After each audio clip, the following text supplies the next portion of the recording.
Hi, my name is Kimmel Goss. I'm going to be giving you my presentation on the Genesis rocket project.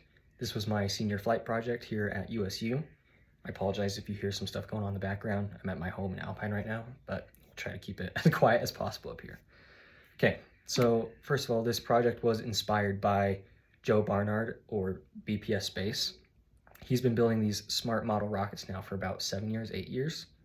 And he just very recently landed it for the very first time. That was his goal since I think 2015. So it's been a long time coming.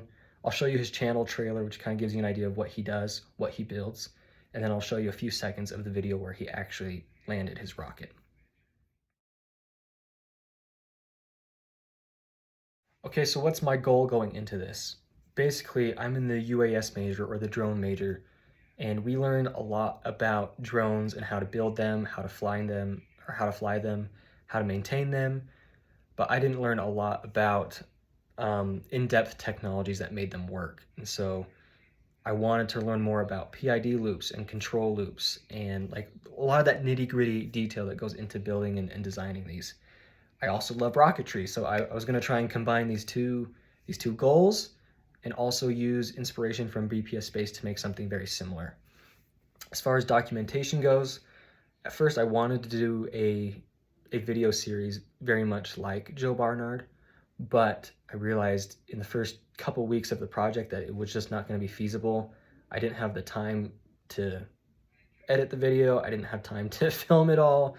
I was very tight on the schedule on this project. So instead, I used what's called GitHub. If anybody has worked with code, they'll know what GitHub is. It's an open source code sharing platform type tool.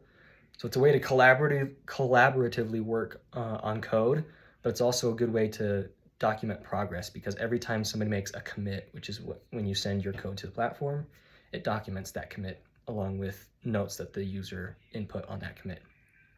Here you see a QR code. If you take a picture of that, it should send you to my repository. It has all the files there. There's a link to it at the end of the presentation as well. So let's get into the time and cost. Put a lot of time into this project. I think, yep, we're at 95 hours now. A lot of those hours are design and coding. You can see in this pie graph here, it's almost 2/3. I did a lot of research as well. Just sitting down, reading textbooks. I bought a couple of textbooks. Here, I'll show them to you. This is one I bought. I also bought this one. I did not read these cover to cover. I just would skip to sections that I needed help with, but they were still very helpful. Now we'll go on to the cost. I did spend a lot of money on this project, but I told myself that I wanted to do this project right. So I was going to spend the money to get the correct data, or the correct sensors, the correct tools to make everything have the highest chance of success. And this spend isn't actually accurate to how much it would cost to build one rocket, because a lot of the components or kits that I bought came in groups of 4, 10, or 20, or 100. So with all the supplies I bought with this money, I could probably build about 5 rockets. Additionally, under that electronics section, I burnt up a lot of boards through the process of learning how to use them. So I think I ruined like 2 MPU 6050 boards. I ruined a Teensy 4.0. I ruined a barometer. As part of the learning process, you're just going to break some things, and I was learning a lot, so I was breaking a lot of things. But that's the cost breakdown. I estimate, though, if you wanted to do this project similarly, and you were able to use my code, my tools, and my project, my documentation, stuff like that, I think you could build a single rocket for around $200. And then all the supplies would actually give you the supplies to build about 4 or 5 rockets. Actually, no, probably about 4 rockets. So I put the future cost per rocket at about $50 now that I have all the tools and supplies and things. But just know it was not a cheap project. That's why a lot of people don't get into this kind of thing. Not only is it very complex, but it's also expensive to try and learn how to do all these things. But like I said, I wanted to do it right, so I put in the time and the money to do that. So what's my starting point here? I had some skills coming out of this major, like experience with the UAS, I had 3D design and 3D printing experience from my hobbies. I've been 3D printing now for years.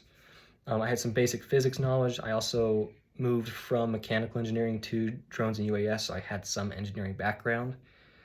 I had very, very little programming experience, but it was still helpful in this project. Again, very basic electronics experience from UAS and hobby things, but not a lot. And because of UAS and hobby things, also that soldering experience was helpful.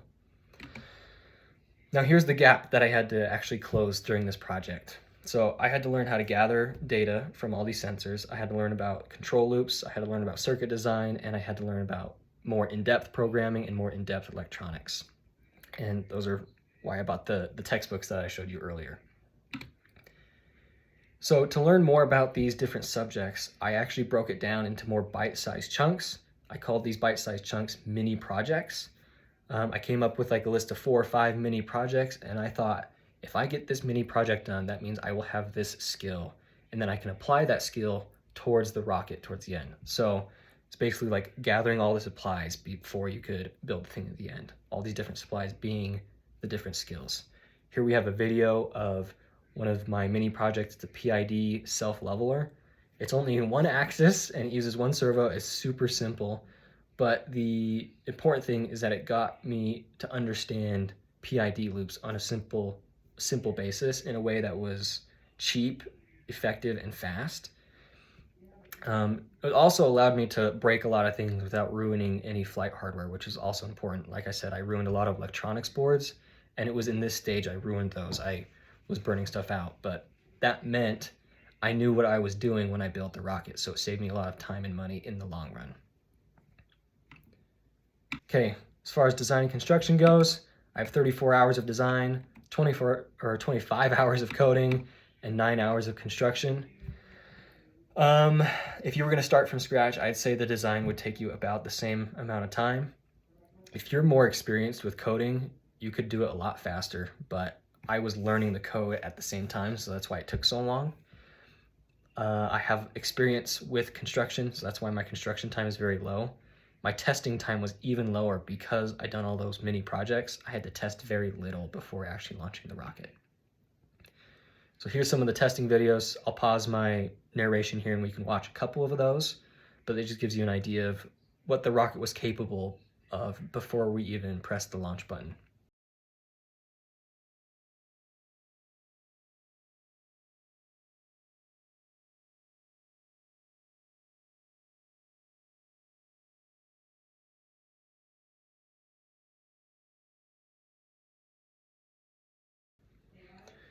Okay, here's the launch day. This was on April 20th, so it wasn't that long ago. I'll have you watch these 2 videos, and I'm gonna wait, let you see if you can tell what went wrong. Flight was only a few seconds long, so it goes fast, but it's still interesting to watch.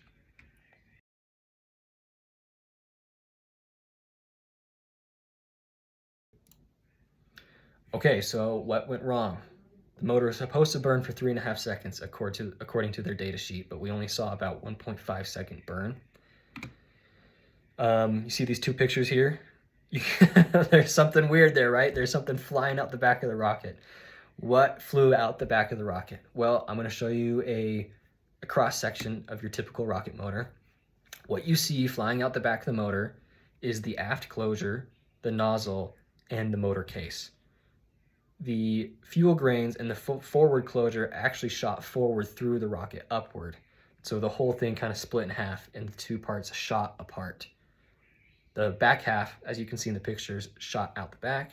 Front half actually went through the rocket and destroyed a lot of internals. We can see some pictures of that later.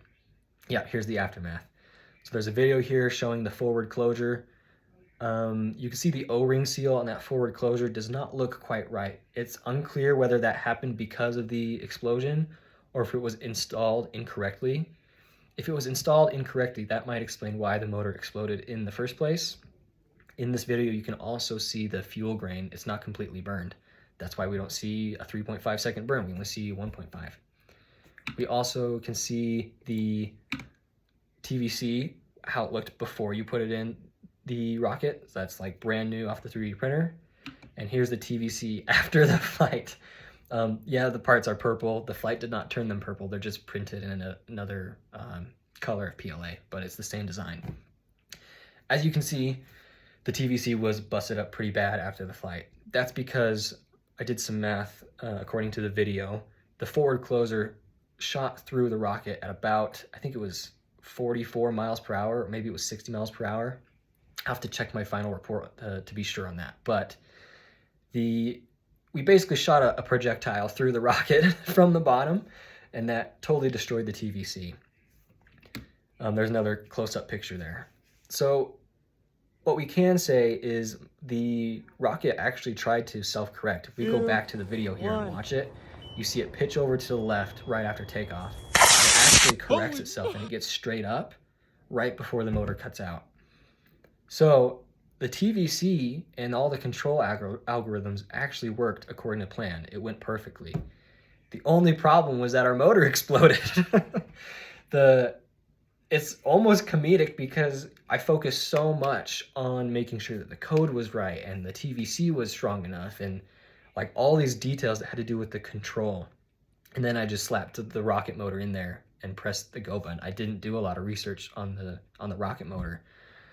This was a reloadable motor system, and I don't have a lot of experience with these, so it was my first time assembling a reloadable rocket motor.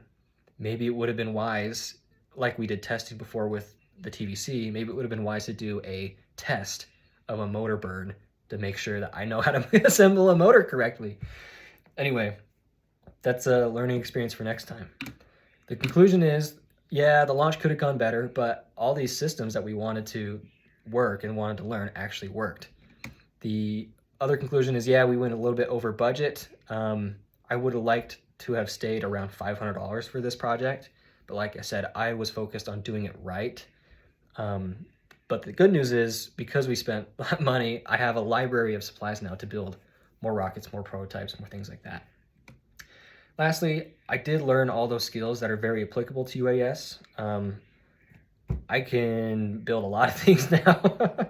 You asked me to build something out of Arduino and 3D printed parts, I could probably do it. It's like I understand all those basic concepts now, which are really cool and it's really interesting. I did not understand those before. So because of that, I actually consider this project a success. Obviously, I don't feel like completely satisfied with it. I actually want to get that perfect flight in. I feel like we were so close. It's just like that one motor issue. So I'm working on a second version right now. There's some other things that I would want to tweak. I just didn't have the time to do it in this limited window.